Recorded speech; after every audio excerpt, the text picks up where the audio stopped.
Questions for Coach Clifford, please raise your hand. I will call on you. First one goes to Roy Perry, Orlando Sentinel. Hey, Steve, I just wondering how practice went today. How do you think the guys looked as you get ready for the season opener? No, I thought they were focused. I feel like we got some things accomplished. You know, a lot of times after a day off, it's harder for them to get going, but it was good energy and I think a productive day. Dan Savage, OrlandoMagic.com. Cliff, obviously these are unique circumstances for everybody, but when you're preparing for a team like Brooklyn, you know, how unique is their situation considering they had the coaching change right before the pause and all the, you know, the roster turnover? No, no question. And you know, it's just, as you know, I could give you, without thinking in 20 years, I could give you 7 to 8 examples of a team making a trade and playing with, you know, 9 guys dressed and winning against a good team. So our guys understand that. In this league, there's times when you play and say, hey, if we played them in a series or whatever, we'd be in good shape. To play a team in this league one time, as you know, the guys are so talented. Anybody can play well on a given night and win. So it's going to be just like every other game. We're going to have to be locked into the right things, do a good job preparing, and then you have to play well. Back to Roy Perry. Steve, you guys had 30 assists last on Monday. You took 22 more shots than Denver. I mean, obviously part of that was they got to the free throw line, you know, quite a bit. But did you guys talk about the kind of pace that you had Monday with, and, you know, how do you guys maintain that going forward? I mean, hopefully just habits and mentality. You know, we actually, before we came over tonight, we did a film session in the hotel, which was basically what you're talking about. It was about pace, playing inside out. Our screening was terrific. Kim Birch and Vooch both. You know, Vooch, I think I mentioned to you guys the other day, you know, he's been second in the NBA in screening assists over like this stretch of games. And they both had terrific screening games, and it allowed us to play so much more inside out than we did the first 2 games. Josh Robbins, The Athletic. Steve, how inclined are you to start Markelle on Friday, and how inclined are you to play Jonathan Isaac on Friday? Well, we'll see. I mean, obviously, I'd like to play both of them. But you know, they both did everything today. We did contact, and they were both in that. And then it just depends on how they feel tomorrow. And then after we practice tomorrow, how they feel on Friday morning. So it's literally just going to be a day-to-day thing. And again, you know, we'll talk about it and you know, make the best decision. Eric Wilson, 1070, The Zone. Coach, given this unique opportunity, you know, the Orlando Magic have been fortunate to not only have their players, but be able to get them up to speed before the start of this season. How fortunate are you that you have this experience with these guys and the dedication they've shown you? Oh, I think that part of it is a, you know, a big positive to, you know, be involved in this. And like you're talking about, the amount of time that we're spending down here, and then also from a basketball standpoint, you know, we're going to play meaningful games here, which is what this is all about. And that's where you can learn so much about, you know, your team and what you have to do to play well. And then hopefully, you know, develop a way to play in these 8 games that will allow us to have playoff success also. Christian Brewy, WFTV Channel 9. Steve, I talked to Desmond Meade today after speaking with you about the shirts and everything, and I mean, his story is just incredible. But I guess to see LeBron hop on and donate $100,000 and Michael Jordan, you know, $1 million, what does that make you feel after kind of you wearing those shirts brought a little bit more attention to this?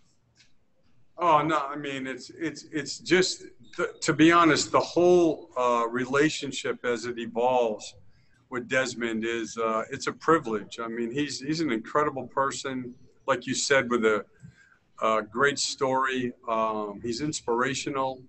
He is, he's dedicated his life to helping others. And I don't care, when you talk to him.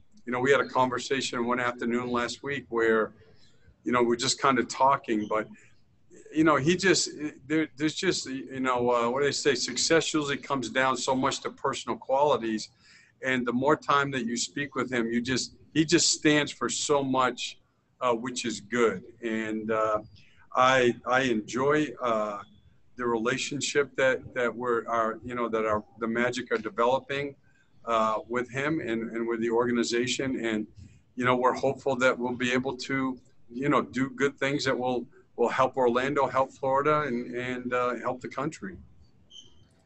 Pat Welter, Spectrum Sports. Steve, as you enter the point of the season here where things really start to matter, I know it's not the playoffs yet, but how do you compare this group and the mood surrounding them versus where they were around this point last season? I think we're in a good place. I really like the way we practiced today. I like the way they've worked down here. Obviously the difficult thing is last year with 8 games left, we were playing at a really high level. And so, we had momentum and we had a ton of confidence, and like every other team here, we're starting from scratch that way. So, one positive is that with this group this year, we've had stretches where we've been terrific on offense, and for the majority of the year, we've been really good on defense. So they know that it's in us to play well at both ends of the floor. And then I think also, we played the 3 scrimmages. We played by far our best game the other night. So I can see the improvement, and they're working hard at it. Let's go to David Steele, Fox Sports Florida. Hey, Cliff. Now that you got a pretty healthy roster, how do you plan to make the decisions on playing groups for Friday? Yeah, well, I'm going to, first I have to see what, the minute restrictions are for everybody. And then that will go a long way towards determining, who plays with who and like that. The big difference in this situation, obviously, is, if you look at it, for instance, we played really well offensively in that last stretch of games. And one of the reasons why, as you and I have talked about this, is I played guys bigger minutes. And, we're just not in a place where guys are going to be able to play 8 games in 15 nights and play 36, 37 minutes. So, we'll put a lot of thought into it, but it will start with, who can play and how many minutes can they play. Okay, we have time for a few more. Josh Robbins, The Athletic. Steve, how are Wes and Aaron Gordon doing? Aaron Gordon practiced today and did everything. Wes is feeling better. He'd had some, as you can understand, headaches and everything. He said today he was pain-free, and he's still going to be. He won't be able to play by Friday, but he's getting closer. Back to Dan Savage. Cliff, you touched on this a little bit, but so much of your success at the end of last season was that high defensive rating, ranking first in the league over the last 31 games. How imperative with this group is it to have a high level defense night in and night out?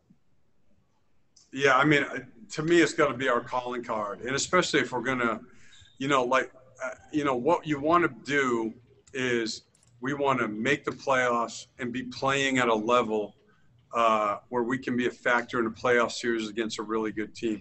And for our team, our calling card's got to be the defense. You're going to have to play well at both ends of the floor to win a series. But again, defense for us is where it has to start. And I thought tonight in particular, in stretches against Denver, again, we played our best defense since we've been down here. Okay, we'll give the last one to Pat Welter from Spectrum. Steve, you talked a little bit about Jonathan Isaac, his status. I just wanted to clarify. You mentioned a plan the other night. Has that plan been developed? What can you tell us about what it is for him and what exactly his status is going forward? No, I mean, I feel like he's going to be able to play as of right now. I mean, the thing about with him or, with the other guys, it's just how do they feel, like tomorrow. So normally what we've been doing, it's similar to what we do during the season is, David will check in with them or somebody from the performance staff and, they have a conversation. How are you feeling, et cetera. And then David and I get together and he'll tell me, he's going to be good to go. He can do this, he can do that. So that's day to day down here.